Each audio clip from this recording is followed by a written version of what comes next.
Baik, terima kasih atas kesempatannya.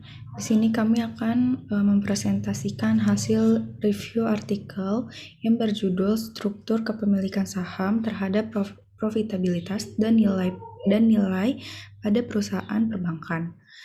Di sini kami dari kelompok 12 yang beranggotakan Duel Mawidewati dengan NIM 2018-310442 dan saya sendiri Rora Arum dan Syafira dengan NIM 2018-310509 dan Ahmad Hilmi Alfuadi dengan NIM 2018-310510 dan Atia Kintara dengan NIM 2018-310894. Pada artikel ini kami simpulkan bahwa motivasi riset pada penelitian ini adalah perbankan saat ini dituntut untuk produktif agar menghasilkan profitabilitas melalui pelayanan sebagai tujuan akhir dan meningkatkan nilai perusahaan. Salah satunya itu Bank Swasta Nasional, Bank Umum Swasta Nasional atau BUSN Devisa. Bank Umum Swasta Nasional Devisa ini merupakan perbankan swasta yang terlibat pada pasar saham, yaitu pada Bursa Efek Indonesia. Saat ini terdapat 35 perbankan yang terdaftar pada laporan keuangannya pada Bursa Efek Indonesia. Namun pada 2019 hanya ada 17 perbankan yang aktif untuk melaporkan laporan keuangannya. Hal ini disebabkan oleh salah satu faktor, yaitu struktur dalam kepemilikan saham. Struktur dalam kepemilikan saham memiliki peran dalam sistem operasional perusahaan karena kepemilikan saham merupakan bagian dari modal yang akan digunakan dalam menjalankan operasionalnya. Jika operasional yang dilaksanakan lancar, maka hal ini dapat mempengaruhi nilai perusahaannya tersebut. Baik, selanjutnya di sini penelitian ini memiliki tujuan. Yang pertama itu untuk mengetahui pengaruh struktur kepemilikan manajerial dan publik terhadap profitabilitas pada Bank Umum Swasta Nasional atau BUSN Devisa. Yang kedua, untuk mengetahui pengaruh struktur kepemilikan manajerial dan publik terhadap nilai perusahaan pada Bank Umum Swasta Nasional Devisa. Dan yang terakhir, untuk mengetahui pengaruh profitabilitas berpengaruh terhadap nilai perusahaan Bank Umum Swasta Nasional Devisa. Sekian presentasi dari saya, selanjutnya akan dijelaskan oleh rekan saya. Terima kasih atas kesempatannya. Saya Dwi Elma dengan NIM 442. Berdasarkan artikel yang telah kami review, di sini mendapatkan hasil bahwa teori yang digunakan pada artikel tersebut adalah teori agensi. Karena menurut peneliti yang dikutip dari Wiranata dan Nugrahanti tahun 2013 menyatakan bahwa teori agensi merupakan hubungan keagenan yang terjadi ketika individu tersebut sebagai prinsipal menyewa individu yang disebut sebagai agen dalam melaksanakan kegiatan dan mendelegasikan wewenang serta membuat keputusan. Nah, agen di sini adalah sebagai pemegang informasi, sedangkan prinsipal adalah penerima informasi. Namun, di sini dapat menimbulkan yang namanya asimetri informasi. Apa itu asimetri informasi? Asimetri informasi merupakan tidak imbangnya informasi yang diperoleh dari manajemen sebagai penyedia informasi dan dengan pemilik perusahaannya. Di sini terdapat 5 pengaruh yang dipilih oleh peneliti. Yang pertama adalah hubungan teori agensi dengan struktur kepemilikan saham manajerial terhadap profitabilitas. Jadi, kepemilikan saham merupakan sebuah kunci utama dalam kinerja perusahaan, karena dengan memiliki saham, para manajer akan berusaha meningkatkan nilai perusahaan. Pihak manajerial pada perusahaan adalah pihak yang secara aktif berperan dalam pengambilan keputusan atas saham yang dimiliki. Dalam penyertaan saham, masalah keagenan berpotensi terjadi jika pihak manajer tidak memiliki saham yang mayoritas. Akibatnya, manajer di sini cenderung memiliki sikap untuk mengejar kepentingannya sendiri dan tidak memaksimalkan nilai dari perusahaan tersebut. Contohnya adalah ketika kinerja yang baik, maka akan berdampak pada nilai perusahaan juga. Lalu, hubungan teori agensi dengan struktur kepemilikan saham terhadap profitabilitas adalah dengan adanya keterlibatan publik dapat menciptakan transparansi yang pada akhirnya akan menghalangi manajer untuk melakukan manipulasi pelaporan keuangan, termasuk pendapatan yang diterima dari hasil aktivitas perusahaan. Kemudian selanjutnya adalah struktur kepemilikan saham manajerial terhadap nilai perusahaan. Biasanya di sini akan menimbulkan konflik keagenan yang biasanya pada perusahaan itu konflik terjadi apabila konflik terjadi dapat menimbulkan biaya yang dapat disebut biaya keagenan, di mana pihak pemilik bisa dapat melakukan pengawasan terhadap kinerja perusahaan yang berimbas pada nilai perusahaan. Yang keempat adalah struktur kepemilikan saham publik terhadap nilai perusahaan.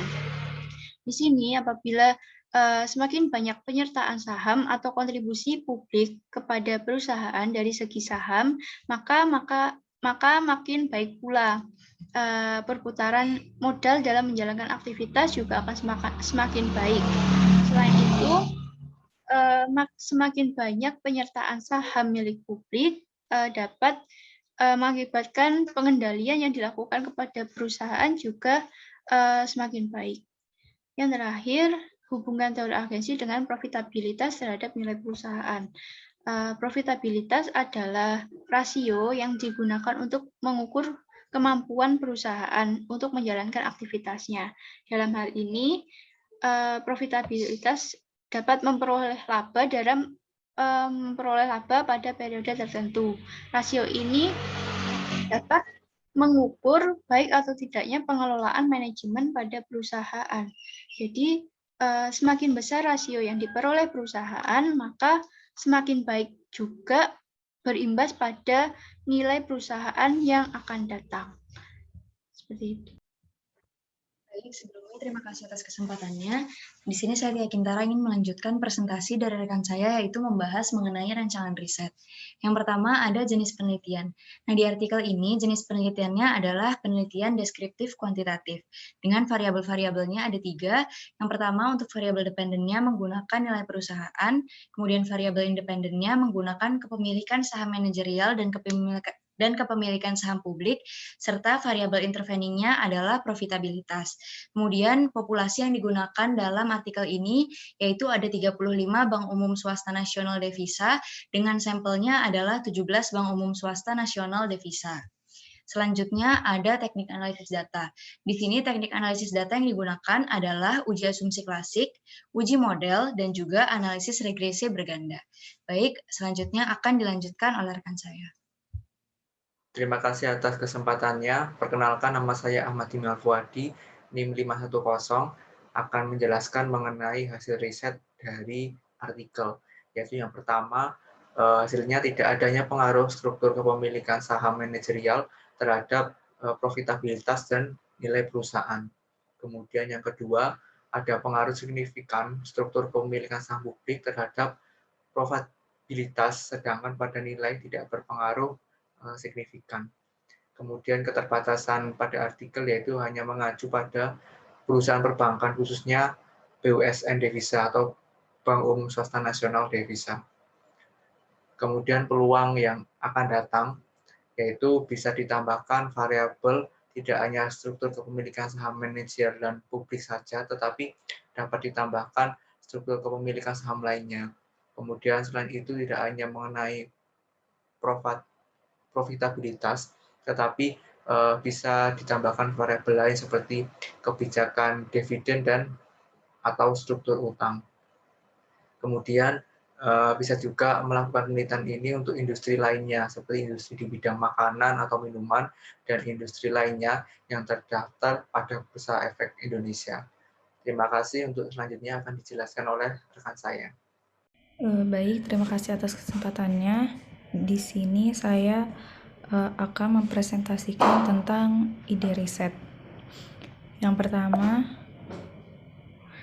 itu kami menggunakan judul pengaruh struktur kepemilikan manajerial, ukuran perusahaan, dan kebijakan dividen terhadap profitabilitas pada bank umum swasta nasional yang terdaftar di Bursa Efek Indonesia. Selanjutnya di sini ada motivasi riset. Salah satu lembaga keuangan yang memiliki peranan yang strategis dalam perekonomian Indonesia adalah bank. Bank menjadi lembaga perantara bagi pihak yang memiliki uang dengan pihak yang membutuhkan dana. Oleh karena itu, ketersediaan banyak perusahaan perbankan baik dalam pemerintahan maupun swasta selalu menawarkan layanan untuk memudahkan masyarakat dalam bertransaksi. Terus tercatat sebanyak 46 perusahaan perbankan yang terdaftar pada Bursa Efek Indonesia pada tahun 2021 ini. Perusahaan perbankan tersebut dibagi menjadi dua, yaitu perusahaan bank umum milik pemerintah dan bank umum swasta nasional yang sebanyak 38 bank. Selanjutnya di sini ada berdasarkan data yang didapat dari ROA, perusahaan perbankan yang tercatat pada BI 5 tahun terakhir adalah sebagai berikut pada grafik ini. Grafik ini menunjukkan bahwa selama tahun dari 2014 sampai tahun 2018 nilai ROA bank umum milik swasta lebih rendah daripada bank umum milik pemerintah. Struktur kepemilikan perusahaan, ukuran perusahaan, dan kebijakan dividen dianggap sebagai faktor yang dapat mempengaruhi kinerja keuangan suatu perusahaan. Semakin besar proporsi kepemilikan manajerial pada perusahaan, maka manajer akan cenderung lebih giat untuk kepentingan pemegang saham. Karena apabila terdapat keputusan yang salah, maka manajer juga akan menanggung konsekuensinya.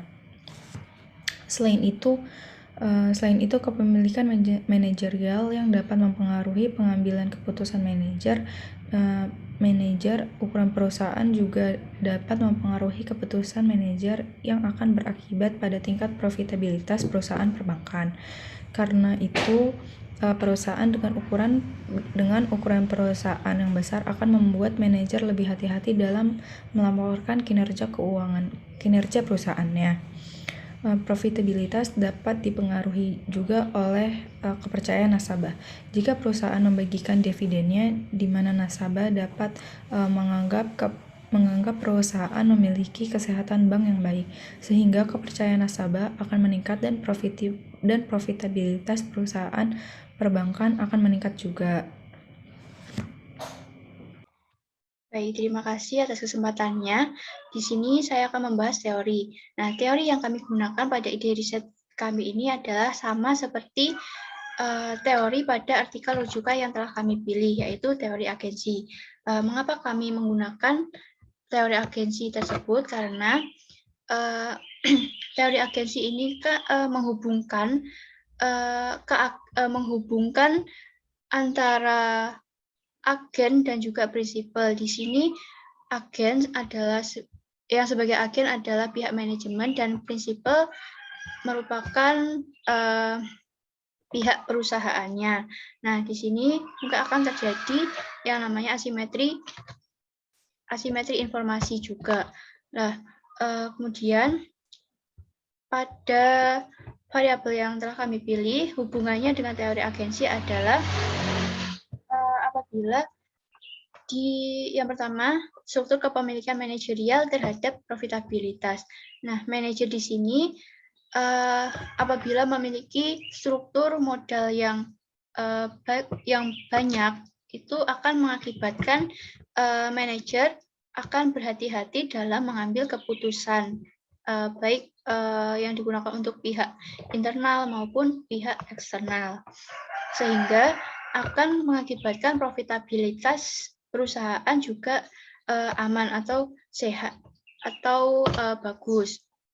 Lalu ukuran perusahaan terhadap profitabilitas. Kaitannya apa dengan teori agensi? Yaitu apabila terjadi yang namanya konflik keagenan, di sini kalau perusahaannya sudah besar, maka perusahaan tidak akan kesulitan dalam melakukan pembiayaan atau melakukan biaya keagenan, sehingga profitabilitas perusahaan ini akan tetap stabil karena karena perusahaan tidak banyak mengeluarkan biaya untuk menyelesaikan konflik keagenan tersebut. Lalu kebijakan dividen terhadap profitabilitas.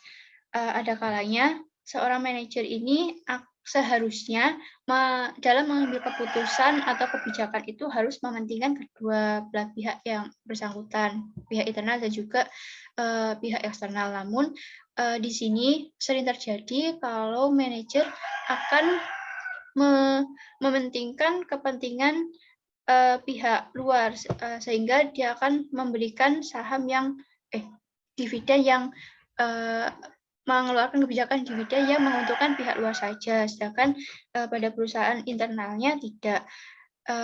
Akibatnya profitabilitas pada perusahaan akan berkurang, karena